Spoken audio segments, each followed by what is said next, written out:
Good evening, नमस्कार। मेरा नाम डॉक्टर ममता दिघे है। मैं जेनिथ एडवांस्ड फर्टिलिटी सेंटर की संचालिका हूँ। जेनिथ एडवांस्ड फर्टिलिटी सेंटर ये एक अत्याधुनिक या एडवांस्ड फर्टिलिटी सेंटर है जहाँ पे हम इनफर्टिलिटी से, वंध्यत्व से रिलेटेड हर एक छोटी से लेकर बड़ी ट्रीटमेंट तक सारी ट्रीटमेंट्स करते हैं। This is a boutique or a specialized IVF center and an exclusive IVF center. हम infertility treatment के अलावा और कुछ करते नहीं है because that is our forte. हम इसी पे ही ध्यान देकर ये ट्रीटमेंट सबसे अच्छी से अच्छी किस तरह से किया जाए इस पर ध्यान देते हैं। हमारा मेन सेंटर वाकड़ में लोकेटेड है, पुणे में, और हमारा दूसरा सब सेंटर कोरेगांव पार्क पे लोकेटेड है। तो इस दोनों जगह पे पेशेंट्स आ सकते हैं। हमारे ट्रूली स्पीकिंग, मतलब नॉट जस्ट किसी एफबी लाइव सेशन के लिए, लेकिन ट्रूली स्पीकिंग सक्सेस रेट्स हमारे यहाँ बहुत अच्छे हैं। Even for patients who have recurrent implantation failure, मतलब जिनके कई IVF cycles फेल हुए हैं, उनके भी हमारे यहाँ बहुत अच्छी तादाद में सक्सेस रेट्स हमें मिलते हैं। एट द सेम टाइम हम खुद को इनफर्टिलिटी या IVF सेंटर नहीं बुलाते, फर्टिलिटी सेंटर बुलाते हैं, क्योंकि हमारा ये सच में मानना है कि हर एक पेशेंट के लिए IVF की ज़रूरत नहीं होती है। बहुत सारे पेशेंट, अगर उनको सही सलाह मिल जाए, अगर वक्त पे उनकी ट्रीटमेंट बराबर किस्म से हो जाए, तो उनको IVF तक जाने की ज़रूरत ही नहीं पड़ती। बहुत बार अगर हम प्रॉब्लम्स जल्दी डिटेक्ट नहीं करते हैं या उसकी योग्य तरह से ट्रीटमेंट नहीं करते हैं, तो यही प्रॉब्लम बढ़ाने की वजह से फिर उसको बड़ी ट्रीटमेंट या IVF तक लेकर जाना पड़ता है। तो बहुत सारे पेशेंट्स हमारे यहाँ just with simple counselling, minimum hormone corrections, correct type of medication जिससे स्पर्म्स या शुक्राणु बढ़ते हैं, correct type of hormonal medication, इससे भी प्रेगनेंसीज पाते हैं और IUI से भी प्रेगनेंसीज मिलते हैं। तो इस छोटे से इंट्रोडक्शन के साथ अभी मैं आज के मेन टॉपिक पर मुड़ने वाली हूँ, जो कि है IUI और IVF के बीच का फर्क और किस पेशेंट के लिए कौन सी तरह की ट्रीटमेंट ज्यादा योग्य रहेगी, इसके बारे में हम थोड़ी सी जानकारी लेंगे। जैसे मैंने कहा कि बहुत सारे पेशेंट्स हमारे यहाँ और कई अदर IVF या फर्टिलिटी सेंटर्स में भी IUI से प्रेग्नेंट हो सकते हैं अगर उन्हें नेचुरली प्रेगनेंसी होने में दिक्कत हो रही है। तो पहले हम ये जानते हैं कि IUI होता क्या है। IUI जो एक कृत्रिम गर्भधारणा हम कह सकते हैं, इसका फुल फॉर्म है इंट्रा यूटेराइन इंसेमिनेशन। ये एक सिंपल तरह की ट्रीटमेंट है, लेकिन काफी अच्छे रिजल्ट्स दे सकती है। इसमें IUI में हम क्या करते हैं कि हम वाइफ को या लेडी को थोड़ा सा हार्मोन ट्रीटमेंट देते हैं ताकि उसके अंडे अच्छी तादाद में, अच्छी क्वालिटी में, अच्छी मात्रा में और अच्छे वक्त के अनुसार ओव्यूलेशन के लिए रेडी हो जाए। तो इसके लिए पीरियड के सेकेंड या थर्ड डे से कुछ हार्मोन की टैबलेट्स दी जाती है और कभी कभी about the 8th, 7th, 8th, 9th day तक हम कुछ इंजेक्शंस भी कभी कभी ऐड करते हैं। ये हम इसलिए करते हैं क्योंकि हमें एक से ज्यादा अंडा हो तो IUI का सक्सेस रेट थोड़ी अच्छी तरह से मिलता है, इसीलिए हम ये हार्मोन ट्रीटमेंट देते हैं। ये चलते हुए हम सोनोग्राफी करते रहते हैं ये देखने के लिए कि फॉलिकल्स कैसे बढ़ रहे हैं। फॉलिकल्स मतलब जो हम कह सकते हैं कि अंडे का कंटेनर, मतलब जो हम सोनोग्राफी पर देख सकते हैं, उसको हम फॉलिकल कहते हैं। जो oocyte रहता है, अंडा रहता है, वो हम आंख के द्वारा या सोनोग्राफी पे देख नहीं सकते हैं। आईवीएफ के टाइम जब ये फॉलिकल में नीडल डाल के हम जो अंदर का पानी या फ्लूइड होता है वो ड्रॉ कर लेते हैं, तब हमें माइक्रोस्कोप के नीचे अंडा दिख जाता है, लेकिन सोनोग्राफी पे ये हम नहीं देख सकते। तो सोनोग्राफी पे हम फॉलिकल्स देखते हैं, और जब ये अंडे अच्छी तरह से बन जाए, मैच्योरिटी के लेवल तक आ जाए, फिर इनको ओव्यूलेशन के लिए एक इंजेक्शन दिया जाता है, और इंजेक्शन के तकरीबन 36 to 40 आवर्स के बाद आईयूआई किया जाता है। आईयूआई के दिन हस्बैंड को सीमन सैंपल देना पड़ता है। ये सीमन सैंपल लेबोरेटरी में एक विशिष्ट पद्धति से वॉश किया जाता है।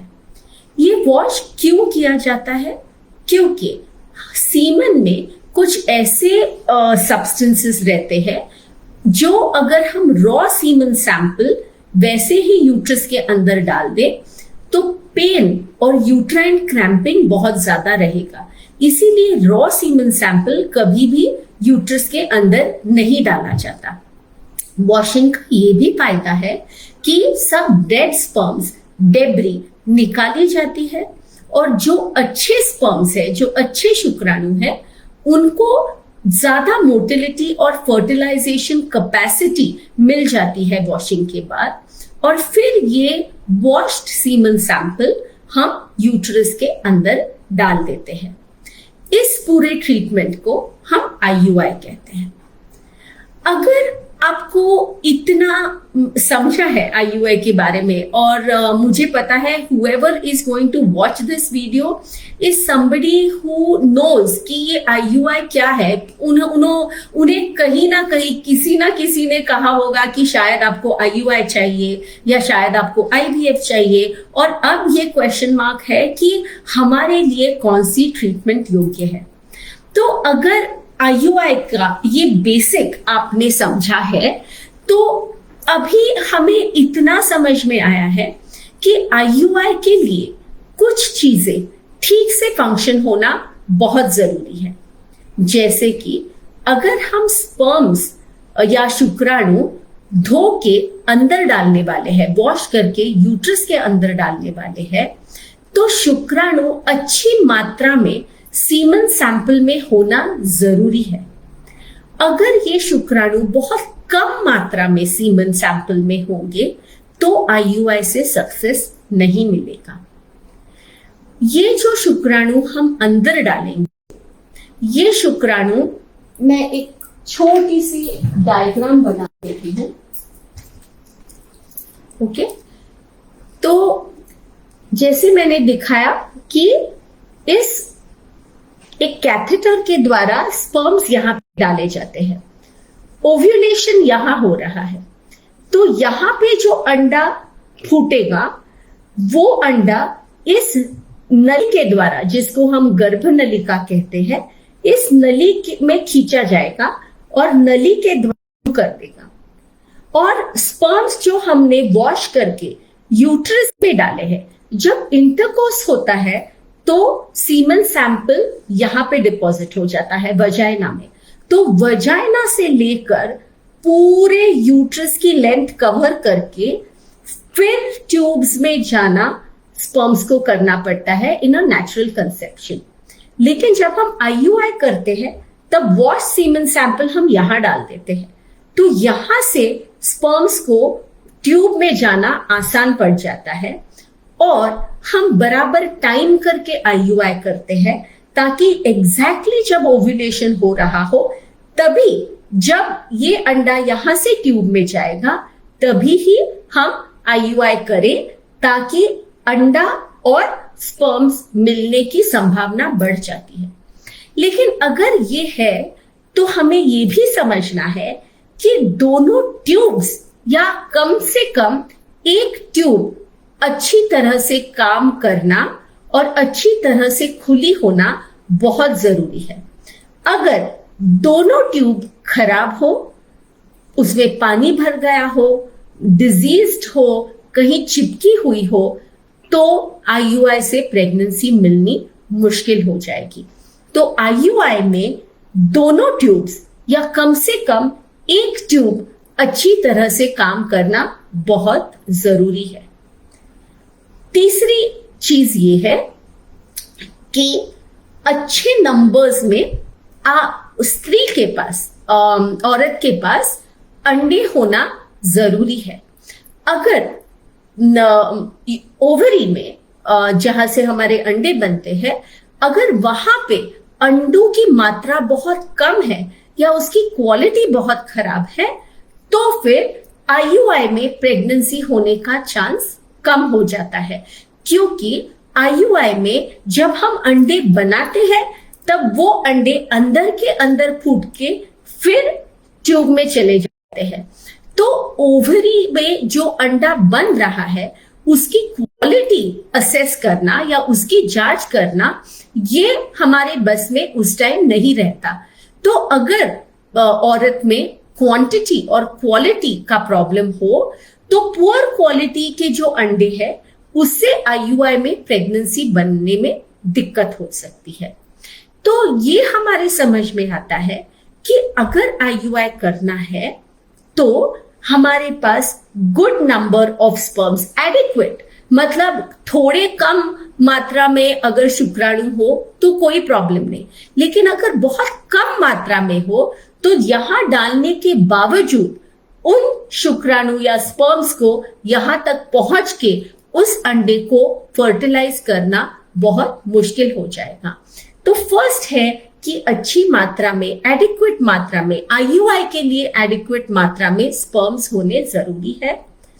एडिक्वेट नंबर ऑफ एग्स होने जरूरी है। दोनों प्रेफरेबली या एटलीस्ट एक नली खुली और अच्छी तरह से काम करने वाली हो, ये जरूरी है। और ऑफ कोर्स यूटेरस भी, उसकी लाइनिंग अच्छी हो, उसका जो हम स्त्रव बोलते हैं, जो रेडी होता है, जहां पे एम्ब्रियोस चिपकने वाले हैं, वो अच्छी तरह से हो, ये भी जरूरी होता है। तो अगर इन किसी भी चीजों में प्रॉब्लम है, तो शायद आईयूआई से प्रेगनेंसी मिलनी मुश्किल पड़ जाएगी। आईयूआई के इंडिकेशंस क्या रहते हैं, मतलब कौन सी प्रॉब्लम्स में आईयूआई करने से हमें अच्छी प्रेगनेंसी के चांसेस मिल सकते हैं। So the two common indications, और not just two, the common indications, मतलब जिस जिस कारण के लिए हम आईयूआई करते हैं, वो कुछ इस तरह से है। पहला है अनएक्सप्लेन्ड इनफर्टिलिटी, मतलब जहां पे सब टेस्ट करने के बाद ये दिखाई दे रहा है कि सब टेस्ट नॉर्मल है, लेकिन सब टेस्ट नॉर्मल होने के बावजूद भी प्रेगनेंसी नहीं हो रही है।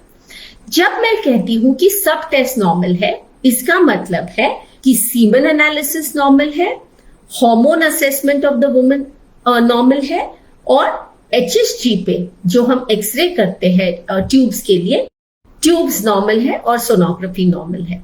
अगर इसके बावजूद भी प्रेगनेंसी नहीं रह रही हो, तो ये एक रीजन होता है या इंडिकेशन होता है जहां पे हम आईयूआई की ट्रीटमेंट इस्तेमाल करते हैं। सेकेंड इंडिकेशन है जब there is mild male factor, मतलब जब हस्बैंड के सीमन में माइल्ड या मिनिमम प्रॉब्लम्स हो, जहां पे काउंट या मोटिलिटी थोड़े मात्रा में प्रॉब्लमैटिक हो, उस टाइम हम आईयूआई का आधार ले सकते हैं। क्योंकि हम जब सीमन वॉश करते हैं, तब गुड क्वांटिटी और क्वालिटी के स्पर्म्स हम यूज करके यूट्रस के अंदर डाल सकते हैं। तो सेकंड कारण या इंडिकेशन जब हम आईयूआई यूज करते हैं, वो है mild male factor infertility. Third कारण होता है माइल्ड या मिनिमल एंडोमेट्रियोसिस। तो ये क्या होता है? एंडोमेट्रियोसिस ये एक फीमेल इनफर्टिलिटी की कंडीशन है, जहां पे ये जो यूट्रस के अंदर का लाइनिंग है, ये बाहर, यूट्रस के बाहर स्पिल हो जाता है, जिसकी वजह से यूट्रस के बाहर ओवरी पे, ट्यूब पे खून के छिड़काव हो जाते हैं और यहाँ पे खून के क्लॉट्स भी बन सकते हैं। जब ऐसे होता है तब प्रेगनेंसी का चांस कम हो जाता है। तो जब एंडोमेट्रियोसिस थोड़े प्रमाण में या माइल्ड किस्म में स्त्री में मिलता हो, तब उस टाइम भी हम आईयूआई का आधार लेकर ट्रीटमेंट कर सकते हैं। फोर्थ फैक्टर इज कि जब सर्वाइकल प्रॉब्लम हो, मतलब कभी कभी सर्विक्स में कुछ ऐसी चीजें होती है जिसकी वजह से स्पर्म्स वहां टिकते नहीं है, स्पर्म्स अच्छी तरह से सर्विक्स को क्रॉस नहीं कर सकते हैं, तो उस टाइम अगर नेचुरली इंटरकोर्स रखा जाए तो फिर स्पर्म्स यहां से ऊपर जाने में प्रॉब्लम आ जाता है। उस टाइम पे अगर हम ये सर्विक्स बाईपास करके डायरेक्ट स्पर्म्स यूट्रस में डाल दें तो आईयूआई से प्रेगनेंसी होने के चांसेस या संभावना बढ़ जाती है।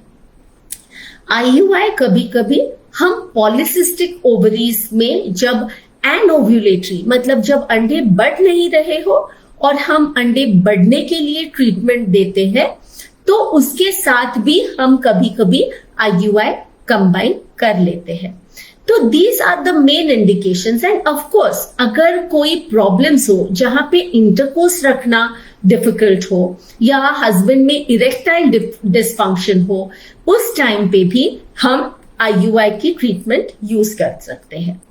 अगर हमें डोनर स्पर्म्स लेने हो, कि कभी कभी सीमन सैंपल में शुक्राणु बिल्कुल नहीं होते हैं, जिसको हम एजोस्पर्मिया कहते हैं, और अगर ये देखा जाए कि टेस्टिस में से भी स्पर्म्स मिलने की संभावना बहुत कम है, तो ऐसे हालात में डोनर स्पर्म्स की यूज करने पड़ते हैं और उस टाइम भी हम आईयूआई के द्वारा ट्रीटमेंट कर सकते हैं।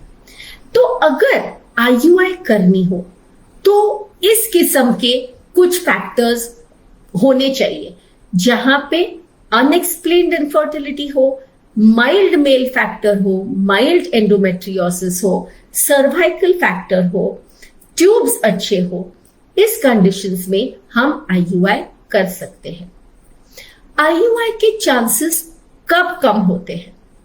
आईयूआई से प्रेगनेंसी होने के चांसेस तब कम रहेंगे जबकि वुमेन का एज एडवांस्ड हो। अगर स्त्री की उम्र 35 साल से ऊपर है तो फिर आईयूआई से प्रेगनेंसी मिलने की संभावना कम हो जाती है। अगर स्त्री की ओवरीज में अंडों की संख्या कम हो तो इस हालात में भी आईयूआई से प्रेगनेंसी मिलने की संभावना कम हो जाती है। अगर नली में कुछ खराबी हो तो इस हालत में भी आईयूआई से प्रेगनेंसी मिलने की संभावना कम हो जाती है। अगर स्पर्म्स बहुत कम मात्रा में हो तो आईयूआई इस हालत में हेल्प नहीं करेगा इस कपल के लिए। जहां पे अंदर सब कुछ चिपक गया है, ये पॉसिबिलिटी है कि अंडों की क्वालिटी शायद अच्छी नहीं हो, ट्यूब्स उस पूरे अधीजन में चिपक गई हो, तो ऐसे हालात में फिर से आईयूआई से प्रेगनेंसी होने की संभावना कम हो जाएगी। सेकेंड थिंग इज, अगर किसी कपल में इनफर्टिलिटी का ड्यूरेशन बहुत ज्यादा हो, मतलब सब टेस्ट नॉर्मल है, बहुत दिन से कोशिश कर रहे हैं और फिर भी प्रेगनेंसी हो नहीं रही है, तो इस कपल्स में भी आईयूआई से प्रेगनेंसी मिलने की संभावना कम होने वाली है, क्योंकि इतने साल के दरमियान कभी ना कभी सब चीजें नॉर्मल होते हुए प्रेगनेंसी हो जानी चाहिए। अगर नहीं हो रही है तो शायद कुछ माइक्रोस्कोपिक लेवल पे या सेल्यूलर लेवल पे प्रॉब्लम होने की संभावना हो सकती है और इस हालत में भी आईयूआई से प्रेगनेंसी रहने की संभावना कम हो जाती है।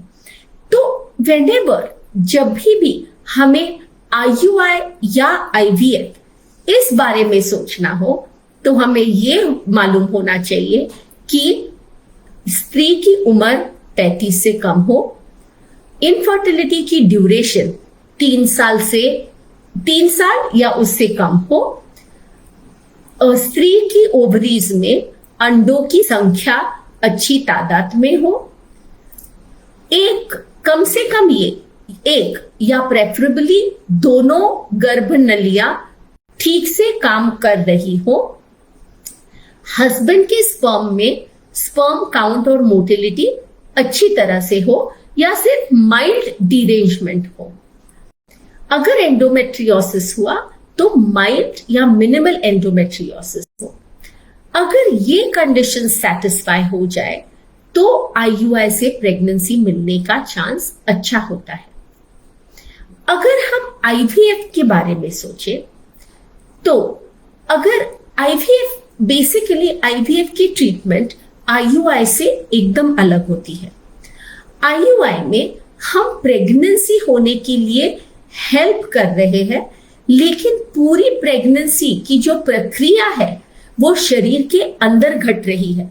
हम उस पर और कंट्रोल नहीं कर रहे हैं। हम क्या कर रहे हैं, हम एग्स को अच्छी तरह से बढ़ाने के लिए हेल्प कर रहे हैं, वो पूरी तरह से मॉनिटरिंग कर रहे हैं, और जब ओव्यूलेशन हो रहा हो तो अच्छी तरह से सीमन वॉश करके बराबर टाइम पे वो सीमन अंदर डाल रहे हैं। लेकिन एक बार सीमन अंदर डाल दिया और ओव्यूलेशन हो गया तो जो प्रोसेस प्रेगनेंसी के लिए होनी चाहिए वो पूरी प्रोसेस उस स्त्री के शरीर के अंदर हो रही है, और उस प्रोसेस के बारे में अगली कोई भी जानकारी हम नहीं ले सकते हैं। ये कौन सी जानकारी है?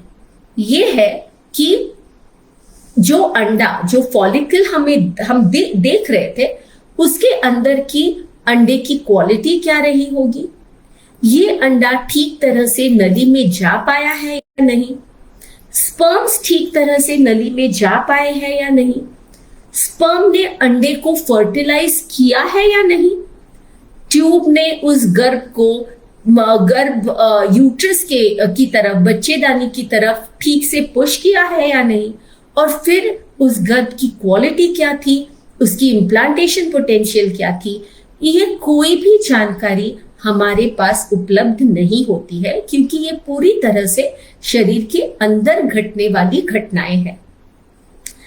आईवीएफ में पूरी तरह से ये जो प्रक्रिया है गर्भ बनने की, वो पूरी तरह से डॉक्टर और एम्ब्रियोलॉजिस्ट अपने हाथ में ले लेते हैं।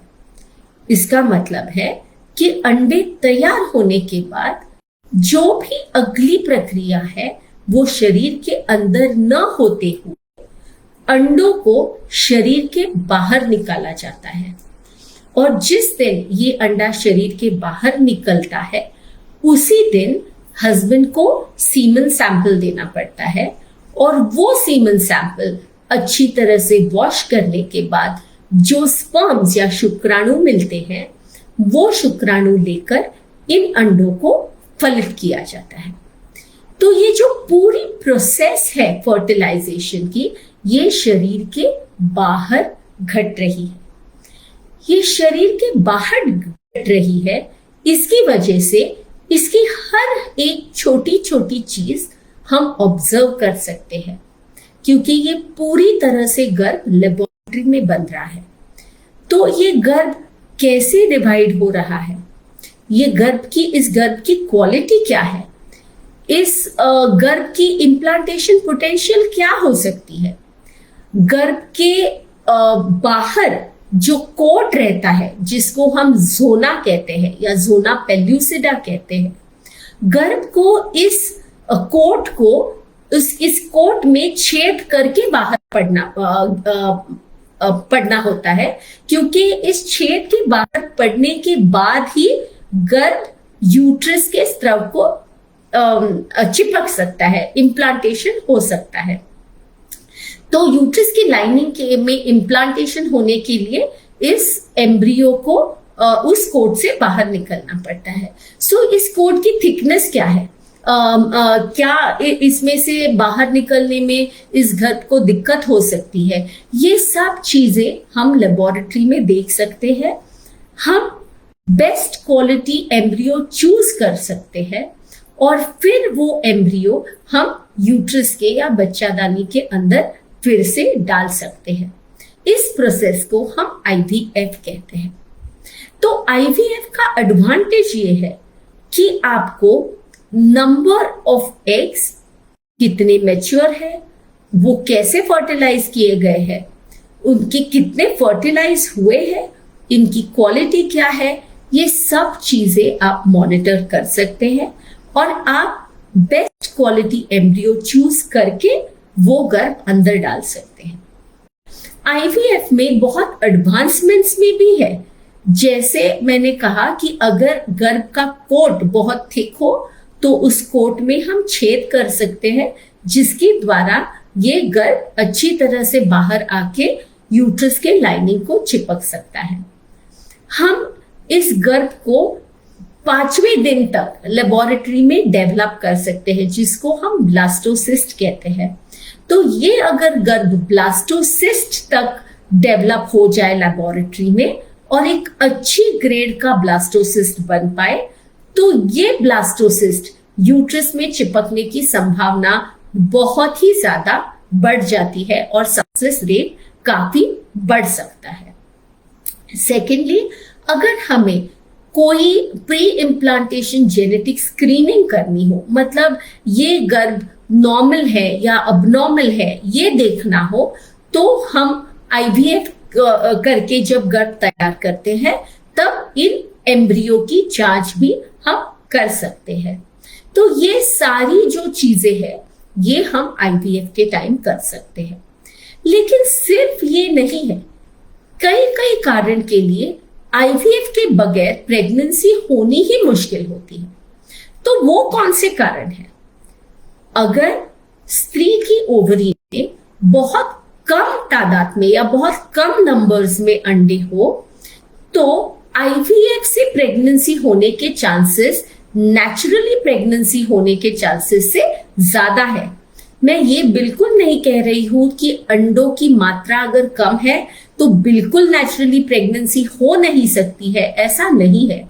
लेकिन नेचुरली प्रेगनेंसी होने की संभावना कब होती है, और अगर उतना टाइम चले जाता है प्रेगनेंसी अचीव करने में, तो उस टाइम में एएमएच या नंबर ऑफ एग्स की संख्या और कम होने की संभावना भी बढ़ जाती है। और जितना वक्त चला जाएगा उतने वक्त के बाद प्रेगनेंसी का होने का चांस और घटता जाएगा। इसीलिए जब स्त्री की उम्र 35 के ऊपर चली गई हो, एएमएच या कम हो, जिसको हम लो ओवेरियन रिजर्व कहते हैं, वो अगर कम हो, अगर severe moderate to severe endometriosis हो, जैसे मैंने कहा जो ब्लड है यूट्रस की लाइनिंग में जो पीरियड्स के समय बाहर आता है, अगर वो यूट्रस के बाहर चला गया तो उसको हम एंडोमेट्रियोसिस कहते हैं। अगर ये ज्यादा severe moderate to severe endometriosis हो तो उस टाइम भी आईवीएफ से प्रेगनेंसी के चांसेस ज्यादा रहते हैं। अगर सीमेन सैंपल में स्पर्म्स काउंट या मोटिलिटी या अबनॉर्मल स्पर्म्स होने की संख्या बहुत ज्यादा है या काउंट और मोटिलिटी बहुत ही कम है, तो इन हालात में भी आईवीएफ से प्रेगनेंसी करनी पड़ती है और नेचुरली प्रेगनेंसी रहना मुश्किल हो जाता है। कभी कभी सीमेन सैंपल में स्पर्म्स बिल्कुल भी नहीं दिखते हैं, जिसे हम एज़ोस्पर्मिया कहते हैं। इस समय हम टेस्टिस से या गोटी में से स्पर्म्स लेकर फिर आईवीएफ के या इक्सी के द्वारा एग्स को इन शुक्राणु से फर्टिलाइज करके गर्भ बना सकते हैं। तो जिन कपल्स में हस्बैंड में एज़ोस्पर्मिया हो या शुक्राणु की मात्रा बिल्कुल शून्य हो, ऐसी कंडीशंस में भी आईवीएफ करने की जरूरत पड़ती है। अगर दोनों नलियां खराब हुई हो, दोनों ब्लॉक्ड हो या बहुत ही चिपकी हुई हो, जिसके द्वारा एग और स्पर्म मिलने की संभावना बहुत कम है, तो इस समय भी हमें आईवीएफ की मदद लेने की जरूरत पड़ सकती है। नहीं, पड़ती ही है, क्योंकि नली ठीक से काम करनी बहुत जरूरी है। आईवीएफ जब डिस्कवर किया या आईवीएफ साइंटिफिकली जब सोचने लगे लोग कि क्या हम आईवीएफ कर सकते हैं, वो किया ही गया था ट्यूबल फैक्टर के लिए। मतलब जब जिस औरत का, जैसे हमें पता है Louise Brown is the first IVF baby, तो लुई ब्राउन के मदर की दोनों ट्यूब्स ब्लॉक थी। तो जाहिर है कि अगर दोनों ट्यूब्स ब्लॉक्ड है तो अंडा और स्पर्म मिलने का जो कांटेक्ट या कॉन्ड्यूट है या जो मार्ग है वही बंद है। तो उस मार्ग को बाईपास करके किस तरह से गर्भ बनाया जाए, ये सोचकर फिर आईवीएफ साइंटिफिकली साइंस में आया और फिर हम आईवीएफ का यूज करने लगे। तो इसीलिए दोनों ट्यूब्स खुली होना या कम से कम एक ट्यूब खुली होना जरूरी है। अगर दोनों ट्यूब्स खराब हो तो आपको आईवीएफ के द्वारा ट्रीटमेंट करने की जरूरत पड़ती है।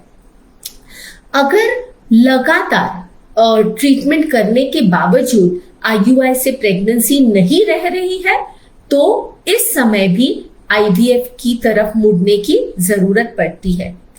आईयूआई में पहले 3 आईयूआई साइकिल्स में सक्सेस का रेट सबसे ज्यादा होता है। अगर 3 आईयूआई साइकिल्स फेल हुए तो उसके बाद चौथी, पांचवी, छठी साइकिल में आईयूआई से प्रेगनेंसी मिलने का चांस बहुत ज्यादा नहीं होता है। ऑफ कोर्स अगर सब कुछ ठीक लग रहा है तो कभी कभी 1-2 साइकिल्स हम और कर लेते हैं, लेकिन यूजुअली 3 साइकिल्स के बाद आईयूआई के सक्सेस रेट में थोड़ा सा क्या कहे डिक्रीज या घटाव आ सकता है। सो इन सब चीजों के लिए आईवीएफ की तरफ मुड़ना जरूरी है। तो इनफैक्ट मैं ये कहना चाहती हूं कि आईयूआई और आईवीएफ जब लगता है तो अलग अलग इंडिकेशंस रहते हैं। आईवीएफ के कुछ डेफिनेटिव इंडिकेशंस है कि इस हालात में आपको आईवीएफ करना ही पड़ेगा, जैसे मैंने कुछ रीजंस आपको बताए। और अगर आईयूआई फेल होते रहा है तो फिर उसके बाद भी आपको आईवीएफ की तरफ मुड़ने के लिए शायद रेडी होना पड़ेगा। लेकिन अगर आईयूआई करना हो तो ये जो चीजें मैंने कही है उसके बारे में, जैसे age, duration of infertility, good number of eggs, good number of sperms, tubes being normal, ये चीजें आईयूआई के लिए होना बहुत ही जरूरी है। और उस हालात में IUI can be the right treatment for you. At the same time, age of the woman, duration of infertility being less is also another important factor for IUI conception. अगर स्त्री की उम्र बहुत ज्यादा है या बहुत सालों से इनफर्टिलिटी की समस्या चल रही है और प्रेगनेंसी नहीं रह रही है तो इस हालात में भी IUI से प्रेगनेंसी रहने के चांसेस कम हो सकते हैं। तो IUI और IVF 2 बहुत ही अलग किस्म के ट्रीटमेंट है and of course these are the only 2 main treatments जो हम इनफर्टिलिटी में यूज करते हैं। बाकी के जो ट्रीटमेंट्स है ये जैसे हम मिनिमली इन्वेजिव सर्जरीज करते हैं, एंडोस्कोपिक सर्जरीज करते हैं, हार्मोन ट्रीटमेंट्स करते हैं, ये सब ट्रीटमेंट्स है। लेकिन जो मेन 2 क्लासेस या कैटेगरीज के ट्रीटमेंट है इनफर्टिलिटी में वो है IUI और IVF। ये दोनों बहुत अलग किस्म के ट्रीटमेंट्स हैं। IVF is an advance treatment. IVF में भी काफी एडवांसेस है जो हम पेशेंट्स को ऑफर कर सकते हैं, जो हम IUI में पेशेंट को ऑफर नहीं कर सकते। तो इन दोनों ट्रीटमेंट में से हमें कौन सा ठीक रहेगा, उसके लिए जिस पॉइंट्स को मैंने मद्देनजर रखने के लिए आपको कहा है वो आप जरूर आप में है या नहीं। Where do you fall in this spectrum? ये हमेशा एक जर्नी रहती है फर्टिलिटी की। जैसे मैं हमेशा मेरे पेशेंट से कहती हूँ कि fertility is a journey, you know, you are getting on to a bus. जब तक हमारा स्टॉप नहीं आए, जब तक हम हमारे गोल तक पहुंचे नहीं, हमें यू नो इस राह पे चलते रहना पड़ता है, क्योंकि मंजिल तक पहुंचना ही हमारा गोल है। अगर हम मंजिल से पहले ही रुक जाए तो फिर इसका कोई मतलब नहीं रहेगा। तो ट्रीटमेंट इनफर्टिलिटी के लिए जब हम करते हैं तब हर एक ट्रीटमेंट 100% प्रेगनेंसी देगी, ये कभी भी ऐसा गारंटी नहीं रहता है। इवन आईवीएफ करने के बाद आपको ये गारंटी नहीं रहेगी कि 100% प्रेगनेंसी हो जाएगी, लेकिन जब आप ये सफर तय करते रहेंगे, बीच में रुकेंगे नहीं या गिव अप नहीं करेंगे, तब डेफिनेटली आप मंजिल तक पहुंचने में कामयाब हो जाएंगे, ये मेरा मानना है। तो आई रियली होप कि मैंने थोड़ा आईयूआई क्या होता है, आईवीएफ क्या होता है, किन लोगों को आईयूआई की तरफ मुड़ना चाहिए, आईयूआई सक्सेस होने के चांसेस कब रहते हैं और किन लोगों को आईवीएफ की तरफ मुड़ना चाहिए, इस बारे में आपको थोड़ी ज्यादा समझ, थोड़ी ज्यादा जानकारी और थोड़ा आपका कंफ्यूजन कम हुआ हो, ये मैं मानती हूँ। और प्लीज आप अगर कोई भी आपके प्रश्न हो, आपके अगर कोई कंफ्यूजन्स हो दिमाग में कि ये ठीक से समझा नहीं या जो ट्रीटमेंट हम करना चाहते हैं वो हम ठीक से समझ नहीं पा रहे हैं, या हम कौन सा डिसीजन ले ये हम ठीक से नहीं समझ पा रहे हैं, तो please do get in touch with us. इधर आप क्लिनिक में आकर मिल सकते हैं या हमें ईमेल पे भेज सकते हैं। हमारी ईमेल आईडी है info@zenith.clinic. So Zenith is with an X, XENITH, zenith.clinic. तो हमें इस ईमेल पर आपके प्रश्न भेज सकते हैं। आपके अगर कोई कंफ्यूजन्स है, कोई डिसीजंस में आप ठीक से ले नहीं पा रहे हैं, तो आप जरूर हमें लिख भेजिए। और हमारे यूट्यूब पेज, फेसबुक पेज को फॉलो कीजिए, क्योंकि मैं ये सच में मानती हूँ कि इनफर्टिलिटी और बढ़ने ही वाली है, ये कम नहीं होने वाली है।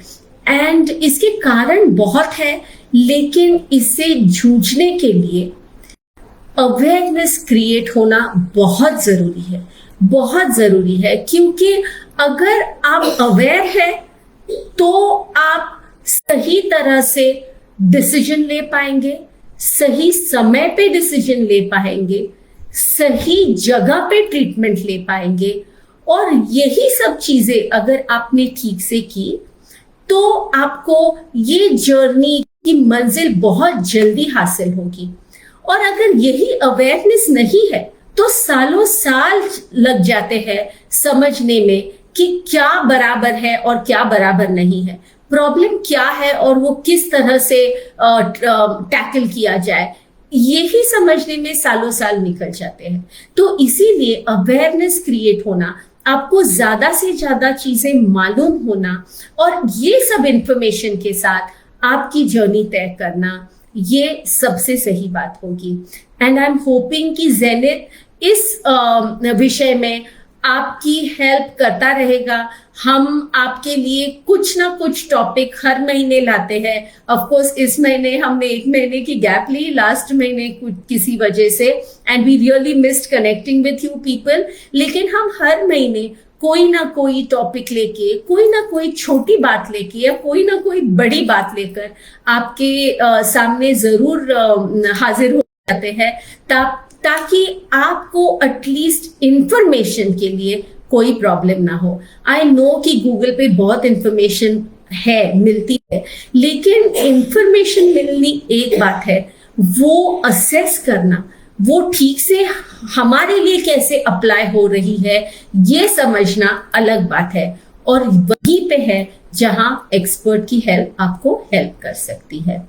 So thank you everyone for connecting with us. I hope कि आज इस टॉक की आपको हेल्प हुई हो, और जैसे मैंने कहा प्लीज हमसे जुड़े रहिए, हमें फॉलो और लाइक करते रहिए। Thank you very much and wishing all of you a very nice and a great weekend ahead. Namaskar.